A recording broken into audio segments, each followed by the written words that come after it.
Kalau kalian mengikuti jalur pendidikan, kita lagi belajar psikologi. Ini gimana gitu Pak? Kalau sudah menguasai ilmu pengetahuan, kalian kasarnya akan bisa bekerja dimanapun, begitu sesuai dengan bidangnya, misalkan seperti itu. Kalian mungkin bisa saja menentukan gaji yang ingin kalian inginkan ketika kalian dibutuhkan oleh si perusahaan tersebut. Kalian yang nentuin gaji, karena mungkin kayak apa ya, jurusan apa ya? Ini nggak suka pakai masker itu. Berdasarkan Jelek kalau di kedokteran kan semua pasti bakalan jadi dokter, tapi dokternya dokter umum kalau sudah koas gitu kan. Ketika kalian mau jadi spesialis, kamu harus kuliah lagi. Biasanya spesialisasi dari kedokteran itu tergantung dari jurusan ngambil spesialisasi apa. Yang tersulit yang kayak adalah yang ilmu bedah saraf. Kalian tahu ya bedah saraf itu Lu mau kan ngajak bedah-bedah orang? saraf-saraf yang ada di badan tubuh kita itu dipelajari oleh dia. Maka kurang lebih kalau dari kuliah dokter sampai dia bedah sarafnya selesai kurang lebih 11 tahun. Anjir. 11 tahun. 11. Dan kamu kuliah misalkan masuk kuliah keluar 18 ya. 11 tahun berarti biasa 30. Kalian baru dapat kalau lanjut nih ya, lulus kedokterannya 5 tahun sesuai dengan aturan ya, lulus kedokteran 5 tahun. Lanjut lagi kuliah spesialisasi. Nah, itu bedah saraf itu dicari di semua rumah sakit internasional atau rumah sakit besar. Jadi maka ketika kalian punya gelar spesialisasi bedah saraf, ilmu pengetahuan sudah dikuasai, maka kekayaan akan mengikuti. Karena apa? Kalian akan cari. Dicari plus gajinya. Tadi mah pusing gue. Lu sekolah 11 tahun. Itu gimana? Tiap hari gimana nangis-nangis. Akan punya Sekolah yang kita tahu gimana? Iya. Ini kita kan 5 tahun ya, Cak. Kita udah selesai 5 tahun kuliah. Ini kuliah biasa. Gue udah gila, Cak. Ini kita tambah 4-6 tahun. Gratifikasi itu ada 2. Gratifikasi terbuka. Ada juga campuran ya?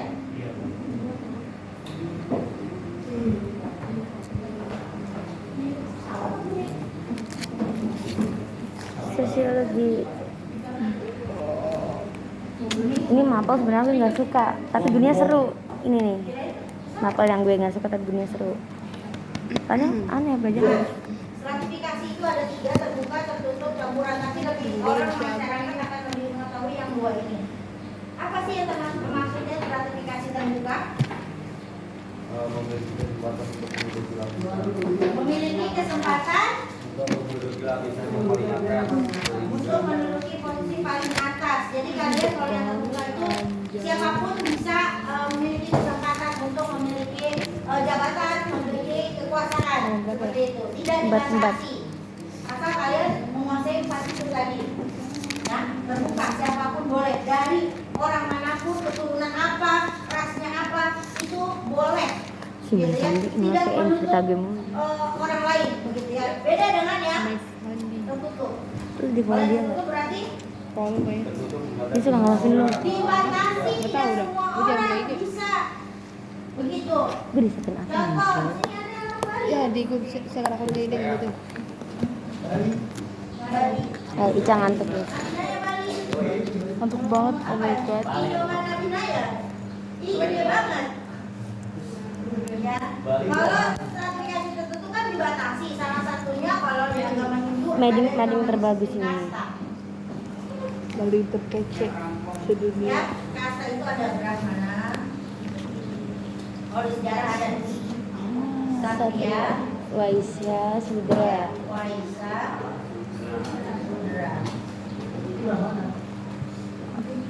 Abi kamu Sudra ya? Kamu Sudra. Jadi ini kalau administrasi di Indonesia tidak ada yang tertutup. Meskipun di Bali sistem kasta, tapi tidak mereka campuran seperti ini kalau yang di Bali yang di Indonesia. Tetapi kalau yang di kasta yang beneran di Indianya, mereka sistemnya tertutup. Ketika kalian berasal dari keluarga golongan kesatria, kemudian kalian akan menempati posisi jabatan di posisinya biasanya dikuasai oleh Brahmana, itu kemungkinan besar tidak bisa. Gitu. Atau misal begini, kalian mau misalkan kalian dari kasta Waisa, gitu ya, kemudian punya calon suaminya kasta Satria, ini perbuatan burden buat kalian menikah. Dilarang. Karena berarti kalian dari kasta yang berbeda. Ya. Jadi kalau kalian dari kasta ksatria, maka kalian harus menikah dengan kasta yang sama. Bu, kalau sudah jodoh, bu, kalau memang sudah cinta, boleh, tapi kalian akan keluar dari 4 kasta ini atau disebut paria. Jadi kasta buangan. Paling bawah. Begitu. Yang tidak dianggap malah gitu ya. Jadi kalau kalian sudah dari Waisak, ya menikahlah dengan kasta yang Waisak begitu. Kasta Sudra ya kasta Sudra, ini kasta sebenarnya paling bawah, rakyat jelata. Kalau Brahmana ini ya kita Brahma gitu ya. Contohnya para pendeta, para kiai, ustadz yang memang ahli agama di agama Indonesia. Nah, mereka golongan Brahmana. Kalau kesatria, ini kalau raja juga masuk sini raja. Karena titisan dewa. Satria itu para ini apa namanya? Bangsawan. Kalau Waisa ini para saudagar. Gitu ya, para pedagang. Nah, ini tertutup biasanya adanya sistem kasta. Orang nggak boleh pindah posisi. Nah, kalau campuran ini ada saatnya kalian bisa pindah, ada saatnya kalian enggak begitu ya. Tapi rata-rata yang kita tahu adalah terbuka dan tertutup. Nah, salurannya yang stratifikasi terbuka pakai saluran apa kira-kira menurut kalian? Saluran air? Enggak. Salurannya pakai cara apa? Biar kalian misal, kalian mohon maaf, kalian ada di posisi keluarganya yang ini, ya. Nah kalian pengen dong, namanya kita punya cita-cita impian, pengen dong posisi sini. Nah dari sini ke sini, apa bagaimana caranya? Usahanya gimana? Usahanya gimana, Bib? Belajar. Pakai jalur apa? Pendidikan.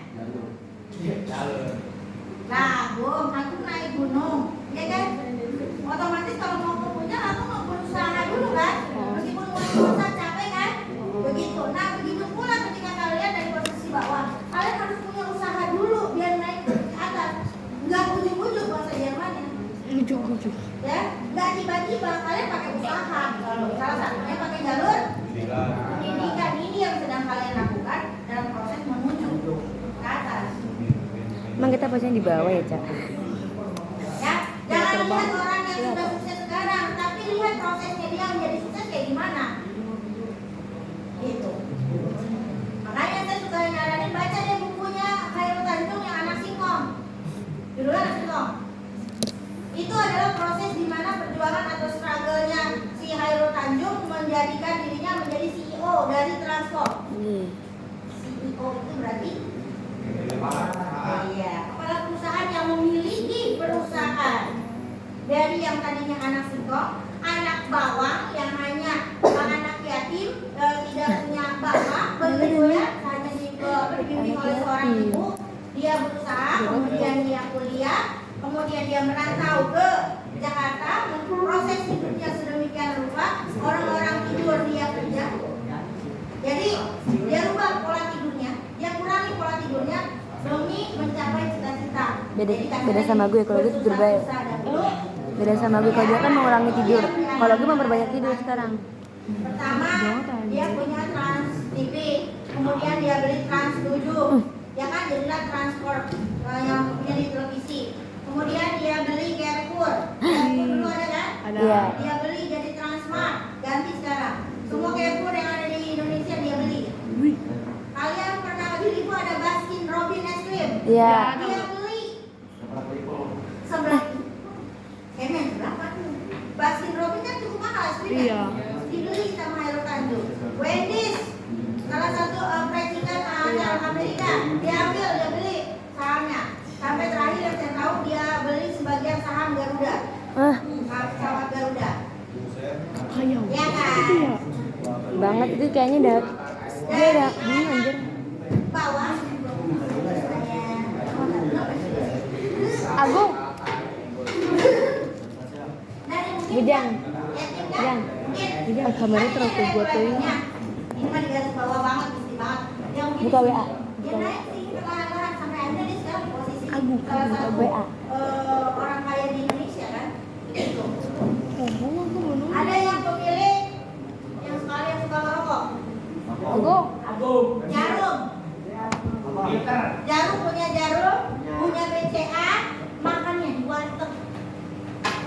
dia tidak pernah makan ya di. Iya, mereka mungkin hanya jamuan-jamuan saja ketika makannya di makan apa mewah, tapi ketika sehari-hari malah dia terkadang sama. Sopirnya doang makannya di rumah makan sederhana seperti itu. Ingin mencoba apa namanya? Emang hidup dia dari susah dulu. Tapi makan warteg enak-enak Ada yang juga ya. sudah mualaf juga. Yang tadinya hanya Sama gue tuh, Cak, kalau sama gue. tapi dia mualaf gitu. Sampai akhirnya dia tidak membeli barang-barang. Jadi kayak jam tangan, misal nih anaknya beli jam tangannya apa namanya udah nggak mau dipakai, akhirnya dipakai sama bapaknya. Kemudian sepatu anaknya itu kulitnya mungkin ada beletek, dia datang ke tukang sepatu suruh perbaiki, sampai akhirnya sekarang dia pakai Bob Sadino yang almarhum.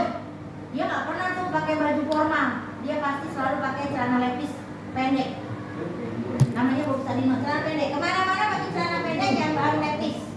Sampai ada waktu dia suatu saat dia ke supermarket, dia ke mall, dia diusir. Karena pakaiannya tidak layak, dia pikir orang tidak mampu, padahal dia pemilik salah satu supermarket terbesar di Pondok Indah Mall. Ya maka saya bilang, kita pakai jalur ini lebih terhormat, ya. Ketika orang tua kalian pendidikannya di bawah kalian nanti mendapatkan pendidikan yang baik, maka akan menaikkan status derajat keluarga kalian. Iya, mudah-mudahan amin kan. Saya nggak tahu juga, saya bilang ke kelas IPS 1, saya nggak tahu di IPS 2 juga dari 36 siswa ini mungkin di antara ini ada yang sukses. Ya kan? Mudah-mudahan sukses semua.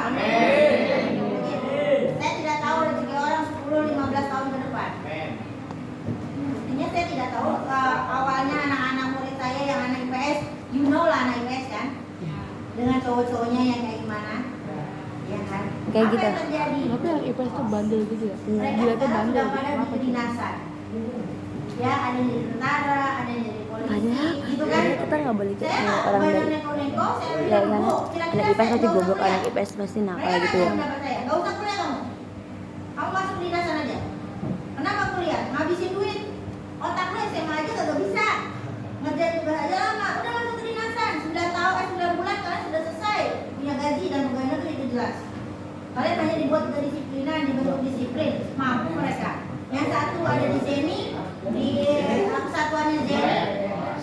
Satu lagi ada di Pas Pampres. 2 ada di kepolisian. Itu anak saya. Anak IPS. Yang kurang lebih aduh mak gitu. Kalau lagi ngajar dia luar biasa. Kudu sabar sesabar-sabarnya. Kalau nggak sabar, udah puyeng. Nih, saya kasih jawabannya. Mana ada murid WA gurunya dengan ngajak ngopi dan kirim foto kayak begini. Hanya itu doang. Sampai saat ini saya masih temenan, masih suka ini sama dia. Maaf, Dorin, fotonya buat kirim ya. Dia kirim foto, dia matanya didelik ini. Tahu kan? Iya, tahu. Dia kirim sama ngelel lidahnya. Anak murid 2013 alumni. Ayo kopi mak, rame-rame itu jawabannya. Jawabannya dia. Tanya saya mau ngopi nggak? Kata dia gitu. Gue lanjutin apa ya? Dulu sekolahnya dia IPS 2. Kayak saya dong ya. IPS 1. Ya. Dia IPS 1, temannya di IPS 2 sama di IPS 3.